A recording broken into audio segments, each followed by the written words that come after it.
ကြီးကြပ်ရေးမှူးကတန်ရှင်းရေးဝန်ထမ်းကိုခြေဖြင့်နင်းပြီးဒါကိုမြန်မြန်တန်ရှင်းရေးလှုပ်ဆန်းမလုပ်ရင်မင်းကိုယ်တိုင်ရှာနဲ့လျက်ပြီးတန်ရှင်းရေးလှုပ်လိုက်ညစ်ပတ်စုပ်ပလုတ်เสียဒေါ်သူမရဲ့ဟုပြောလိုက်သည်ထို့နောက်တန်ရှင်းရေးဝန်ထမ်း၏အပေါ်သို့ရေတပလင်းလုံးလောင်းချလိုက်ပြီးမင်းလိုလူနဲ့ဒီလိုဆက်ဆုပ်เสียပြုမှုချက်ကကွက်တီပဲဟုပြောကာကန်ကြောက်လိုက်သည်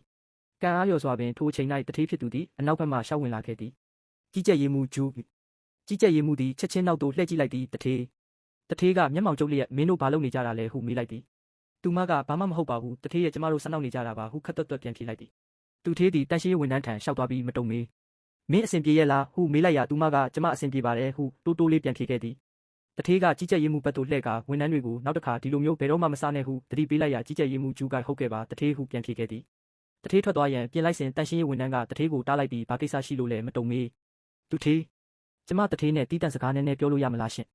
သူမစကားမဆုံးသေးမီမှာပင်ကြီးကြပ်ရေးမှူးဂျူးကသူမ၏အင်ဂျီကော်လာကိုဆွဲကင်လိုက်ပြီးတီးတန့်ဟုတ်လားတထေးကမင်းလိုလူမျိုးအတွက်အချိန်ပေးရမယ်လို့တကယ်ထင်နေတာလားဟုဟောက်လိုက်သည်တထေးကကြီးကြပ်ရေးမှူးဂျူးကိုကြည့်ပြီးကြီးကြပ်ရေးမှူးဂျူးလေးလေးစားစားဆက်ဆံပါဟုပြောလိုက်ပြီးထို့နောက်မတုံမေးဘက်သို့ပြန်လှည့်ကာကဲမင်းပြောချင်တာကိုပြောပါဟုခွင့်ပြုလိုက်သည်သူထေးကျမမေးချင်တာကကျမတို့ကုမ္ပဏီရဲ့စစ်ဘက်ဆိုင်ရာတည်ယူပို့ဆောင်ရေးစီမံကိန်းကိုဒါရိုက်တာဖွဲ့ကအတည်ပြုပေးခဲ့သလားဆိုတာပါပဲရှင်တထေးကအံ့အားသင့်သည့်ပုံစံဖြစ်ဟုတ်တယ်အတည်ပြုပြီးအယောင်ရလဲအရန်ကောင်းနေလို့အစုလိုက်ပြုံလိုက်တောင်ထုတ်လုပ်နေပြီလေဒါပေမဲ့ခဏနာပါအောင်မင်းကတန်ရှင်းရေးဝန်ထမ်းတယောက်ပဲလေတို့ကုမ္ပဏီရဲ့ဒီဇိုင်းဌာနအကြောင်းကိုဘယ်လိုလုပ်ဒီလောက်အထိသိနေရတာလဲဟုမေးလိုက်သည်မတုံမေးကတထေး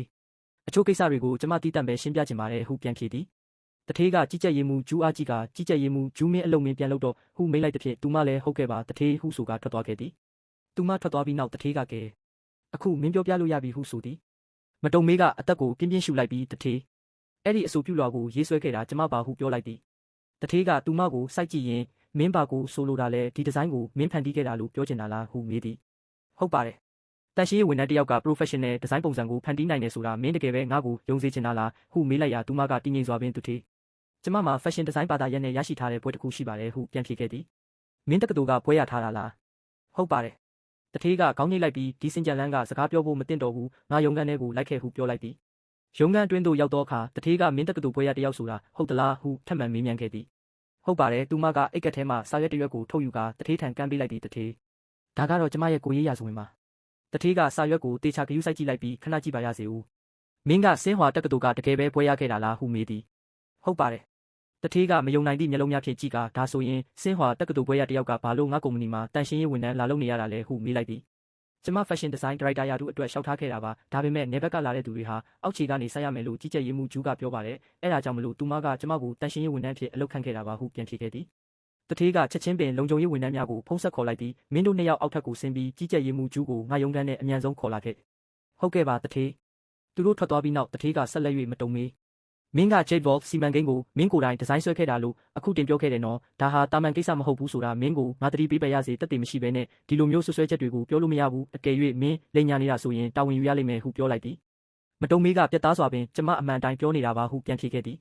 တထေးကဒီဇိုင်းစာရွက်စာတမ်းများကိုမယူလိုက်ပြီးကြည်စံဒီဒီဇိုင်းတွေပေါ်မှာကြီးကြပ်ရေးမှူးဂျူးရဲ့လက်မှတ်ပါဝင်နေတယ်ဒီဒီဇိုင်းကိုမင်းပဲဖန်တီးခဲ့တာဆိုတာလုံးဝတေချာရဲ့လားဟုမေးရသူမကျမရဲ့လက်ရာကိုကူးချထားတာလို့ကျမယုံကြည်ပါတယ်ဟုဆိုသည်